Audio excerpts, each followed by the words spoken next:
السلام علیکم ورحمۃ اللہ نحمدہ ونصلی علی رسولہ الکریم اما بعد فاعوذ باللہ من الشیطان الرجیم بسم اللہ الرحمن الرحیم رب اشرح لی صدری ویسرنی امری واحلل عقدۃ من لسانی یفقہوا قولی۔ سورہ طٰہٰ پارہ نمبر 16 ہے، آیت نمبر 25 سے انشاءاللہ کرنا ہے۔ تھوڑا سا پس منظر آپ کو یاد ہوگا کہ ہم موسیٰ علیہ السلام اور فرعون کا قصہ پڑھ رہے تھے، اور جس میں موسیٰ علیہ السلام اب مدین سے واپس مصر کی طرف جا رہے تھے، تو راستے میں ان کو آگ لینے کی ضرورت پیش آئی، تو وہاں پر اللہ سبحانہ و تعالیٰ نے ان کو اپنا وہاں پر اللہ سبحانہ و تعالیٰ نے ان کو پکارا اور نبوت عطا کی، اور ان کو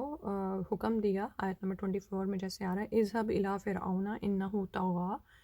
کہ فرعون کی طرف جاؤ، یعنی پیغام رسالت لے کر، یعنی توحید کی دعوت دو اس کو، بے شک وہ سرکش ہو گیا ہے۔ اب اس کے آگے پڑھتے ہیں۔ موسیٰ علیہ السلام نے وہاں پر جب اللہ سبحانہ وتعالیٰ کا یہ حکم سنا ہے تو کیا دعا مانگی؟ قال رب اشرح لی صدری، موسیٰ علیہ السلام نے فرمایا اے میرے رب کھول دے میرے لیے میرے سینے کو، میرا سینہ کھول دے۔ اشرح جو ہے نا، شرح، یہ جیسے آپریشن ہوتا ہے نا، ڈائسیکشن ہوتی ہے، ٹھیک ہے، یعنی اور اس میں آپ نبی صلی اللہ علیہ وسلم کے وہ جو بچپن کا واقعہ یاد کریں نا، جب ان کا دل باقاعدہ سرجری کر کے دھویا گیا تھا، ٹھیک ہے، فرشتے آئے تھے اور تاشت لے کر، اور باقاعدہ جیسے ایک آپریشن کیا جاتا ہے اس طرح سے آپ صلی اللہ علیہ وسلم کا دل مبارک دھویا گیا، اور اس میں سے جو شیطان کا حصہ تھا وہ نکال دیا گیا تھا، اور آپ کے ارد گرد جو کھیلنے والے بچے تھے انہوں نے اس بات کی گواہی دی تھی، اور وہ ڈر گئے تھے اس بات سے کہ یہ محمد کو کیا ہوا صلی اللہ علیہ وسلم۔ تو بالکل اسی طرح سے یہ جو اشراح ہوتا ہے، یہ ایک طرح کی یعنی ڈائسیکشن ہے، کہ یعنی دل ایسا کھل جانا کہ مطمئن ہو جائے، ٹھیک ہے، اور یعنی کوئی اندر کوئی شبہات نہ رہیں، اور بالکل صاف ستھرا۔ ویسر لی امری، اور دوسری دعا انہوں نے مانگی کہ اور آسان کر دے میرے لیے میرے معاملے کو، ٹھیک ہے، یعنی یہ جو حکم آپ نے مجھے دیا ہے اور جہاں پر آپ مجھے بھیج رہے ہیں، تو اس کے لیے انہوں نے دعا مانگی کہ آپ میرے سینے کو کھول دیں اور میرے معاملے کو آسان کر دیں۔ واحلل عقدۃ من لسانی، اور کھول دے گرہ میری زبان کی، یعنی جو میری زبان سے لکنت ہے اس کو دور کر دے۔ آپ نا میوٹ کر لیں پلیز۔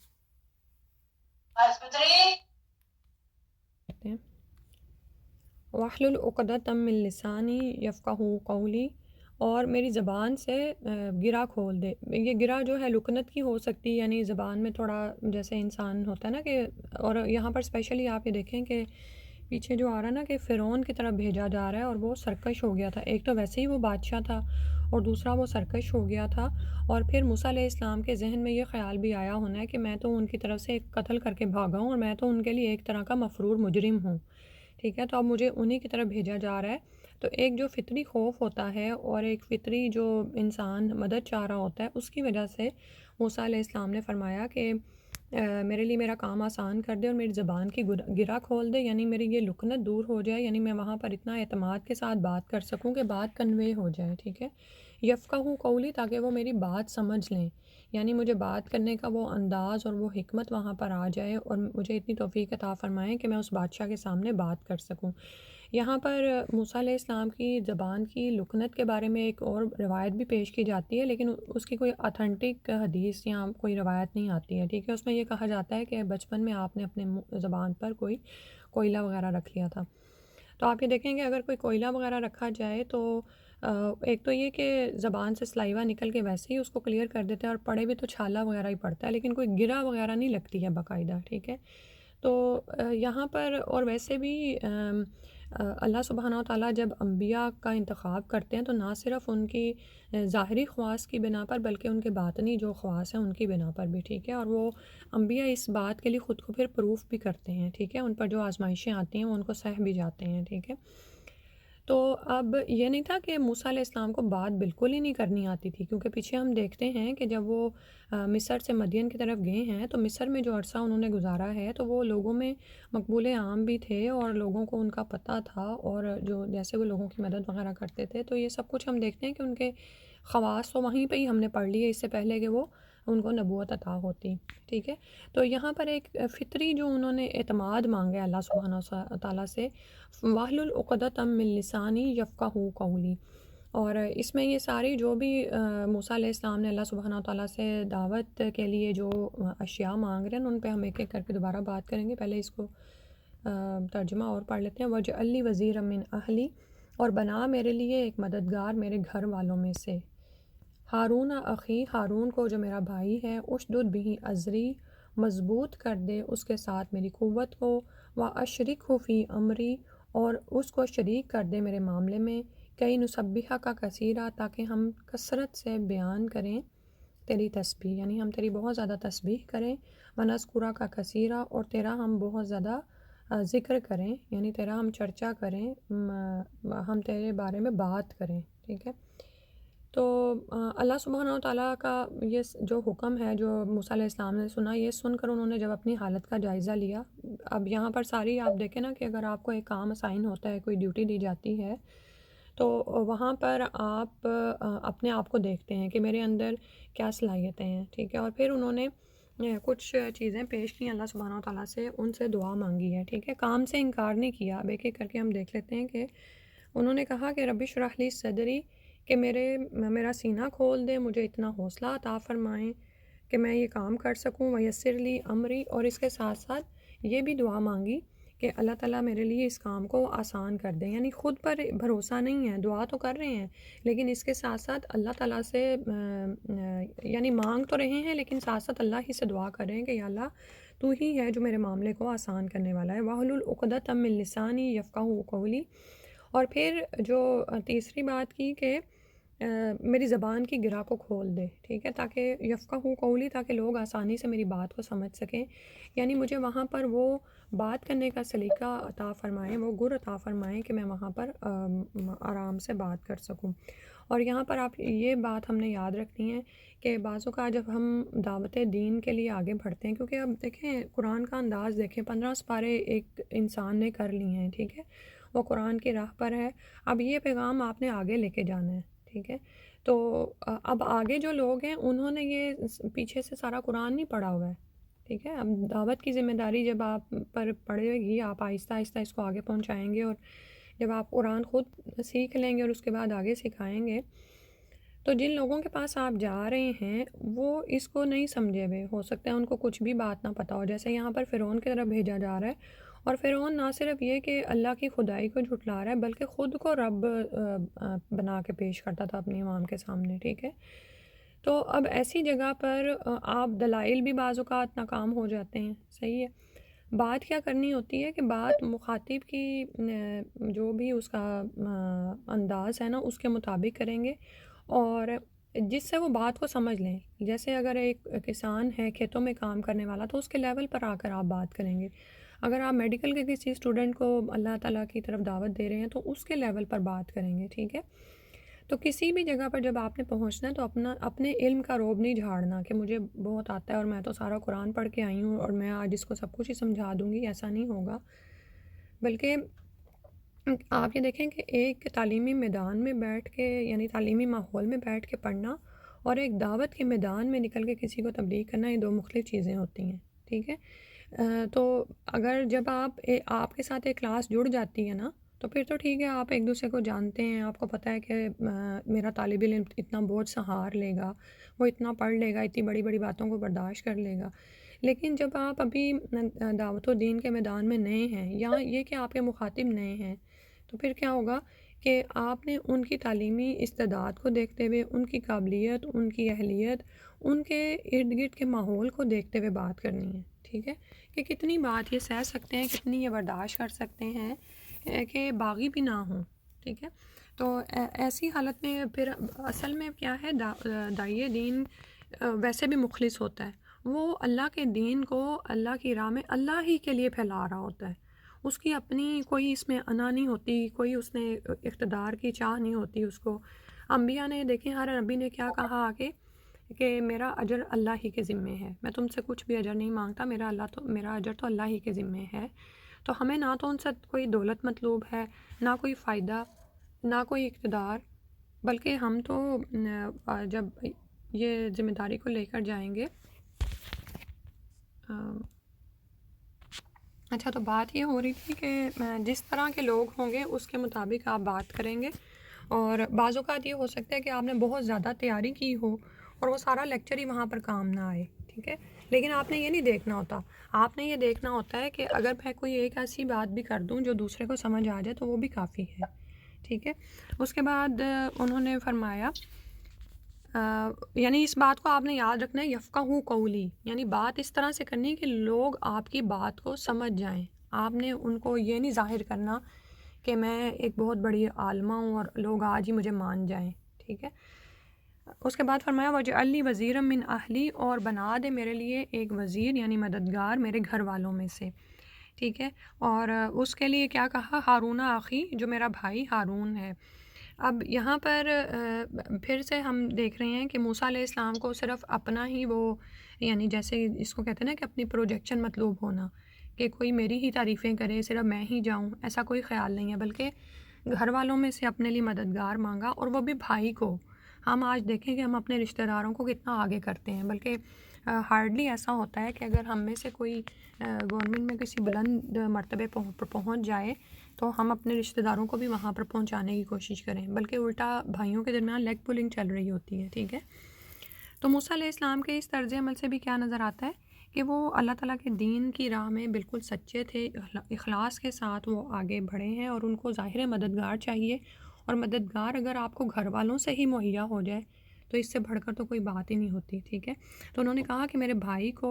نبوت عطا فرمائیے اور اس کو میرے ہمراہ کر دیجئے، اشدد بھی ازری، اس کے ساتھ میری کمر کو مضبوط کر دیجئے، یعنی جس سے کیا ہوگا کہ میرے ہمراہ وہ جائے گا تو ایک اکیلا اور دو 11 والا معاملہ ہو جائے گا نا، ہم ایک دوسرے کے مونس اور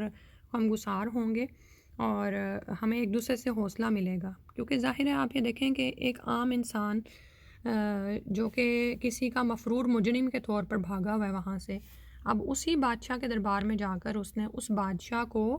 دعوت دین دینی ہے، یعنی ایک ایسی بات کرنی ہے کہ یعنی کہ جس سے سارے ہی لوگ اس کے خلاف ہو جائیں، ٹھیک ہے، یعنی ایک پورا درباری سیٹ اپ ہی اس نے ہلانا ہے جا کے۔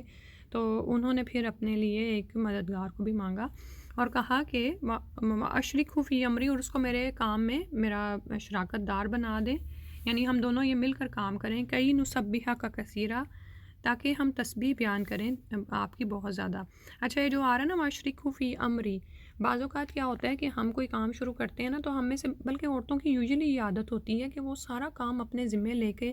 پتہ نہیں شاید سارا کریڈٹ اپنے ذمے لینا چاہ رہی ہوتی ہیں، اور یوزلی یہ بھی یعنی میں آپ کسی خاص عورت کی بات نہیں کر رہی، بعض اوقات ہمارے اندر بھی یعنی میرے ہی اندر، اور بعض اوقات یہ ہوتا ہے کہ ہم چیزوں کو نا منتقل نہیں کر رہے ہوتے۔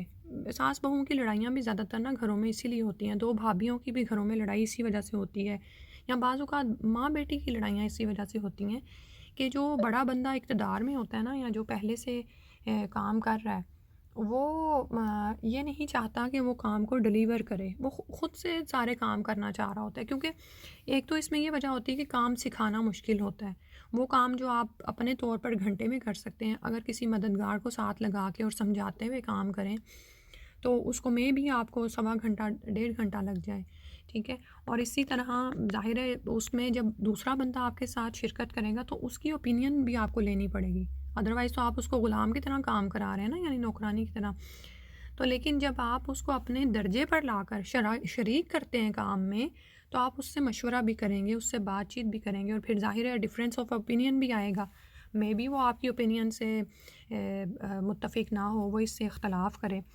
اور سو آن۔ تو پھر کیا ہوتا ہے کہ پھر اسی سے جب انسان یہ چاہتا ہے نا کہ نہیں میری ہی واہ واہ ہو، دوسرے کا نام کیوں آئے، تو بہت سے لوگوں کی عادت ہوتی ہے کہ وہ اکیلا کام کرنا پسند کر رہے ہوتے ہیں، ٹھیک ہے۔ تو لیکن اس کا نقصان پتہ کیا ہوتا ہے، ایک تو یہ کہ یہ یاد رکھیں کہ ہم کوئی راہب نہیں ہیں، ہم نے اپنی باتوں کو ٹھیک نہیں کرنا، ہم دنیا کے لیے،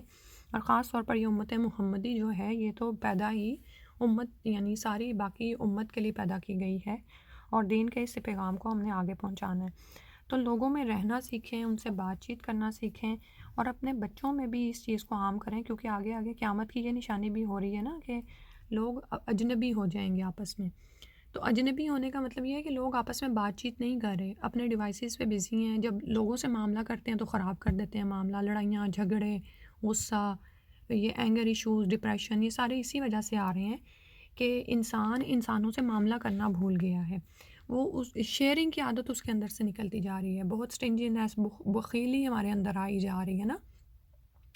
ہم فٹافٹ صرف اپنے کام کی طلب رکھتے ہیں، اس کو ختم کرتے ہیں، خود غرضی بہت زیادہ ہے۔ تو یہ چیزیں کیا ہیں، یہ تو دین کی راہ میں رکاوٹ بنتی ہیں، کیونکہ جب آپ مل جل کے کام کرتے ہیں نا، تو آپ دیکھیں گے کہ شروع میں تو تھوڑی تنگیاں آتی ہیں، لیکن اب جب آپ دوسرے کے مزاج کو سمجھ جاتے ہیں، وہ آپ کے ذہن کو سمجھ جاتا ہے، آپ اس کے ذہن کو سمجھ جاتے ہیں، تو وہی ایک اکیلا دو اور ایک اور دو 11 ہوتے ہیں، یعنی ایک اور ایک مل کے 11 بن جاتے ہیں نا، تو وہ والا معاملہ ہوتا ہے کہ شروع میں تو تنگی آتی ہے، لیکن بعد میں ایک بندہ جو کام کر سکتا ہے، 2 بندے مل کے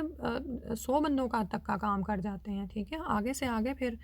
کام بڑھتا چلا جاتا ہے۔ تو دین میں بھی جب آپ کام کریں گے نا، تو آپ دیکھیے گا کہ یہ اللہ کی طرف سے بھی مدد آتی ہے،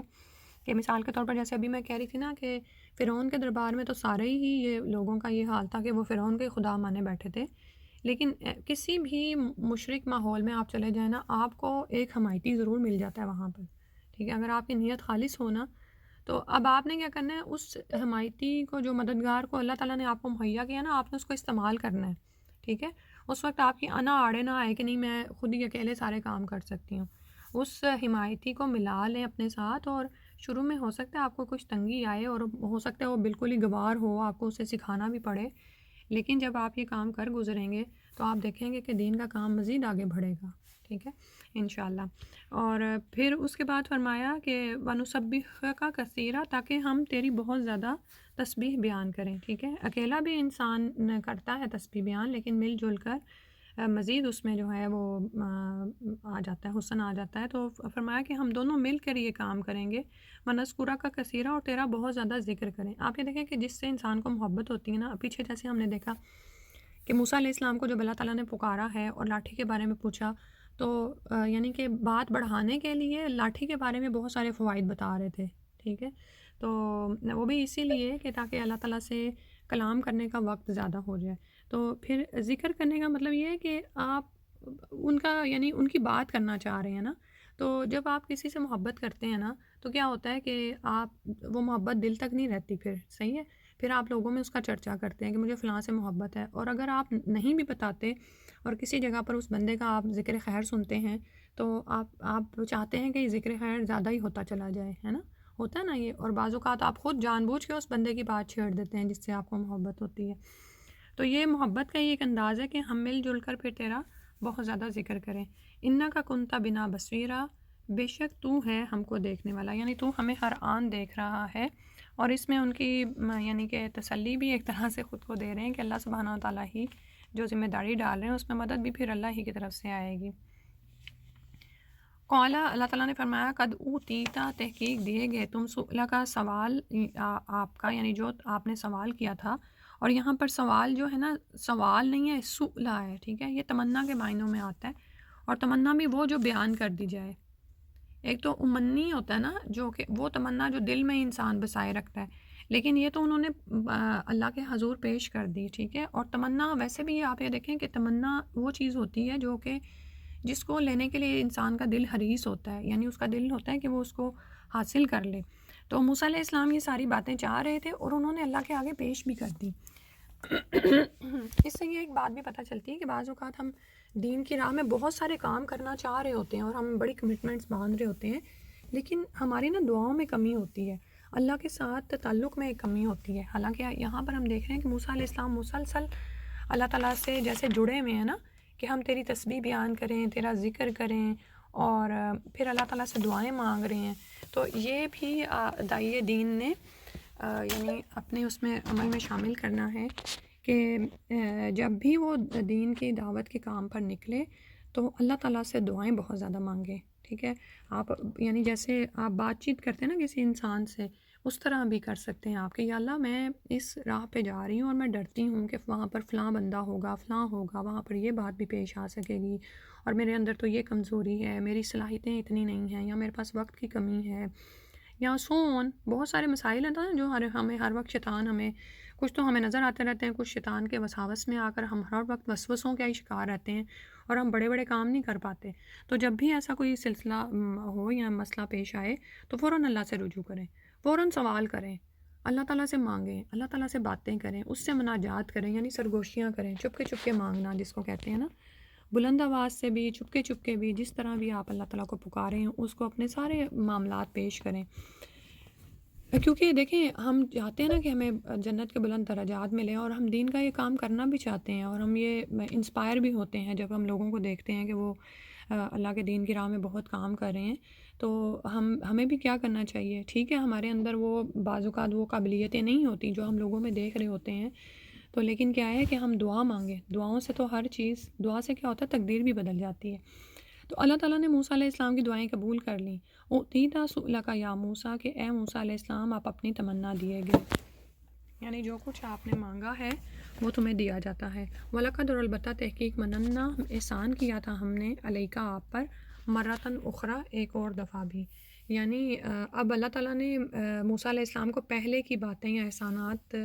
یاد کروانے شروع کیے. یعنی جو درخواستیں تو اب آپ نے کی ہیں وہ بھی منظور کی جاتی ہیں، اور اس کے علاوہ بھی تو ہم آپ پر احسان کر چکے ہیں، اور جو پیدائش سے لے کر اب تک اللہ تعالیٰ نے موسیٰ علیہ السلام پر کیے تھے، اور ان کی کچھ تفصیل تو سورہ قصص میں بیان ہوئی. تو یہاں پر یہ بتلانا مقصود ہے کہ تم خاص اسی مہم کے لیے پیدا کیے گئے ہو، اور اسی کام کے لیے ہماری زیر نگرانی تمہاری پرورش ہوتی رہی ہے.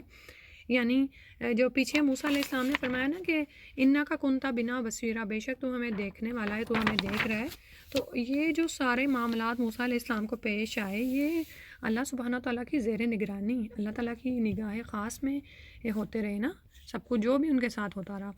اور فرعون جیسے جابر بادشاہ سے ٹکر لینے کے لیے جن صفات کی ضرورت تھی وہ بھی اللہ سبحانہ تعالیٰ نے ان کو عطا کی.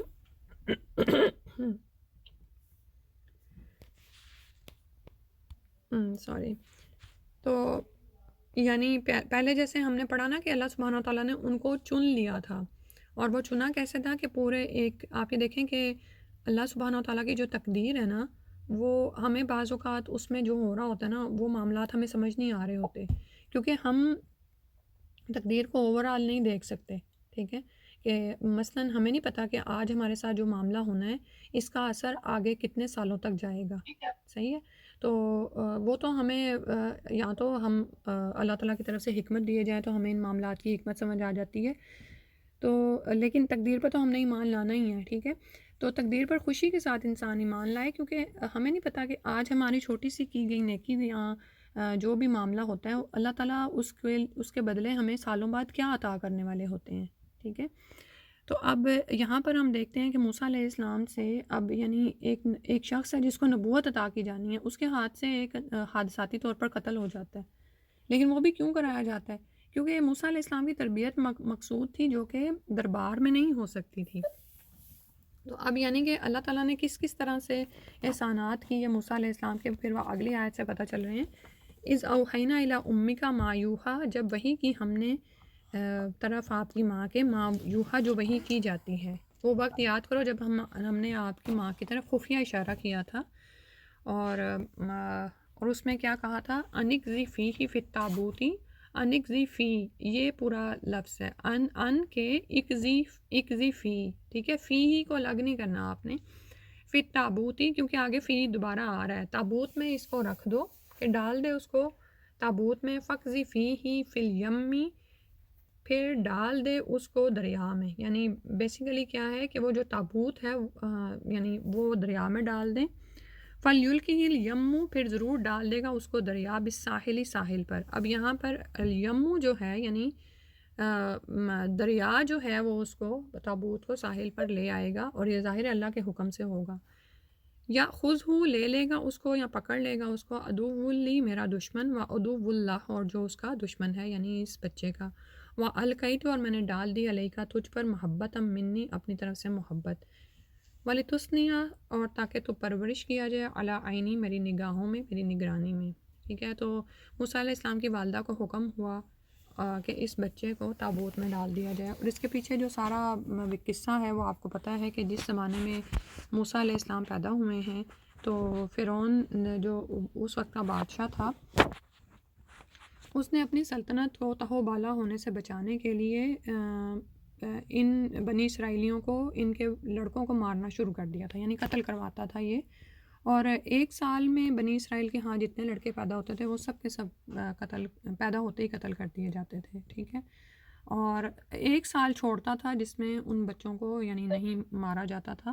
اور جس سال میں بچوں کو قتل کرنے کی باری تھی اس سال میں موسیٰ علیہ السلام پیدا ہوئے، اور جس میں چھوڑا جاتا تھا اس میں ہارون علیہ السلام پیدا ہوئے تھے، ٹھیک ہے.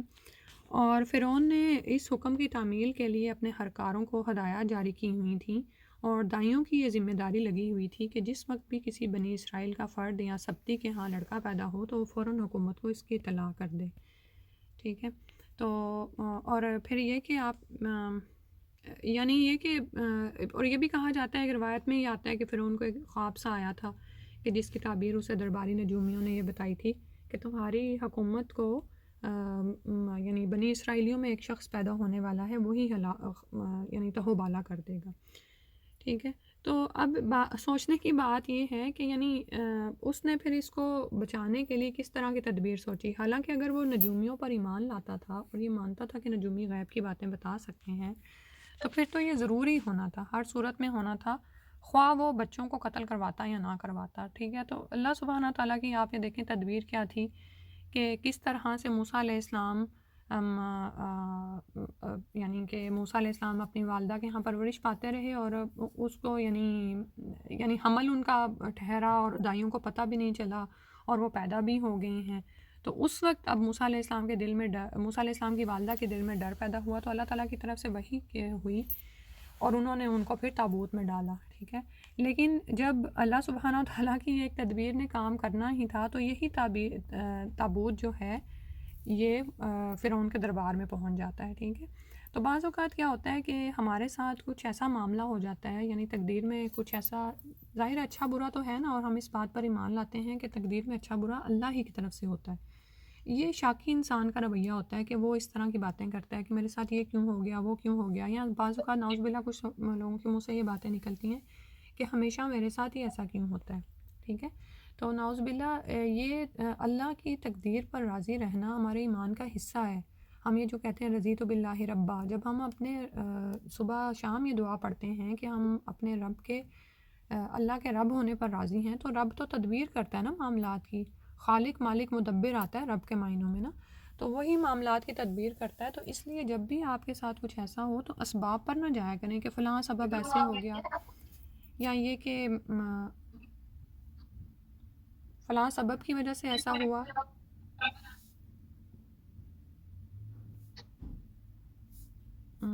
السلام علیکم سسٹر رضیہ، آپ اپنا میوٹ کر دیں پلیز.